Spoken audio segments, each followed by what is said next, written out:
St. Christopher of Palestine, commemorated on August 30th. St. Christopher, a Roman, lived during the 6th century. He was tonsured into monasticism at the Monastery of St. Theodosius, January 11th, in Palestine, near Jerusalem. The accounts of Abba Theodosius about St. Christopher are contained in chapters 105 and 234 of the book The Spiritual Meadow, Liminarian. Once St. Christopher went to Jerusalem to worship at the Holy Sepulchre of the Lord and at the life-creating cross. At the gateway of the church he beheld a monk not moving from the spot. 2 ravens flew before his face. St. Christopher discerned that these were demons, which held the monk back from entering the church. He asked the brother, "Why do you stand at the gate and not enter?" The brother answered, "Pardon me, Father, but within me struggle 2 thoughts. One says, 'Go and venerate the venerable cross.'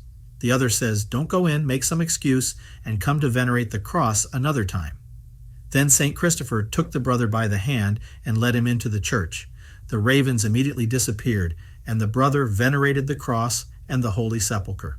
St. Christopher told this story to someone who was distracted by his duties and neglected his prayers.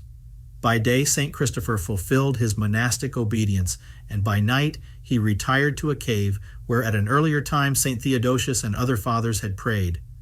At each of the 18 steps leading into the cave, he made 100 prostrations and spent the greater part of the night in prayer before the Simantron was sounded for Orthros. He spent 11 years doing this. One time, descending into the cave, he beheld a multitude of lamps in it. 2 radiant youths were tending them. "Why have you put the lamps here so that I cannot enter in and pray?" asked the monk. "These are the lamps of the fathers," they replied. "Tell me, does my lamp burn or not?" They said, "Pray, and we will light it."